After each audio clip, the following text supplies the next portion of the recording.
Son of God, share my mind, and you don't die. This is the season 4, the episode 132 in the series How to Manifest Immortality, Workbook Lesson 66. And the idea we are going to practice today is my happiness and my function are one. My happiness and my function are one.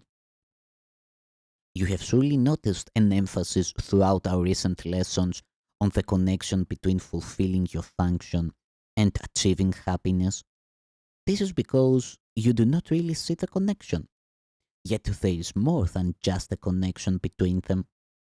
They are the same. Their forms are different, but their content is completely one. The ego does constant battle with the Holy Spirit on the fundamental question of what your function is. So does it do constant battle with the Holy Spirit about what your happiness is. It is not a two-way battle. The ego attacks and the Holy Spirit does not respond. He knows what your function is. He knows that it is your happiness. Today, we will try to go past this wholly meaningless battle and arrive at the truth about your function. We will not engage in senseless arguments about what it is. We will not become hopelessly involved in defining happiness and determining the means for achieving it. We will not indulge the ego by listening to its attacks on truth. We will merely be glad that we can find out what truth is.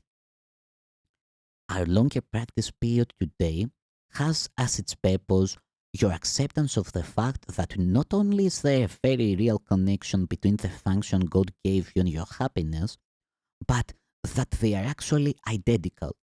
God gives you only happiness. Therefore, the function He gave you must be happiness, even if it appears to be different. Today's exercises are an attempt to go beyond these differences in appearance and recognize a common content where it exists in truth. Begin the 10 to 15 minute practice period by reviewing these thoughts. God gives me only happiness. He has given my function to me. Therefore, my function must be happiness.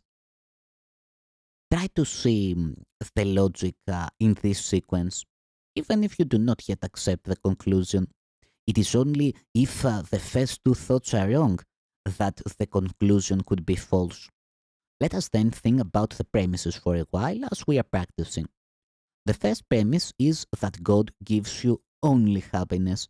This could be false, of course, but in order to be false, it is necessary to define God as something He is not. Love cannot give evil, and what is not happiness is evil. God cannot give what He does not have, and He cannot have what He is not. Unless God gives you only happiness, He must be evil. And it is this definition of Him you are believing if you do not accept the first premise. The second premise is that God has given you your function. We have seen that there are only two parts of your mind. One is ruled by the ego and is made up of illusions. The other is the home of the Holy Spirit, where truth abides. There are no other guides but these to choose between, and no other outcomes possible as a result of your choice but the fear that the ego always enchants and the love that the Holy Spirit always offers to replace it. Thus, it must be that your function is established by God through His voice, or is made by the ego which you have made to replace Him. Which is true. Unless God gave your function to you, it must be the gift of the ego. Does the ego really have gifts to give, being itself an illusion and offering only the illusion of gifts? Think about this during the longer practice period today. Think also about the many forms the illusion of your function has taken in your mind and the many ways in which you tried to find salvation under the ego's guidance. Did you find it? Were you happy? Did they bring you peace? We need great honesty today. Remember the outcomes fairly and consider also whether it was ever reasonable to to expect happiness from anything that the ego ever proposed. Yet the ego is the only alternative to the Holy Spirit's voice. You will listen to madness or hear the truth. Try to make this choice as you think about the premises on which our conclusion rests. We can say in this conclusion, but in it no other, for God Himself says it with us. Today's idea is another giant stride in the perception of the same as the same and the different as different. On one side stand all illusions, all truth stands on the other. Let us try today to realize that only the truth is true. In the shorter practice periods, which would be most helpful today if undertaken twice an hour, this form of the application is suggested. My happiness and my function are one because God has given me both.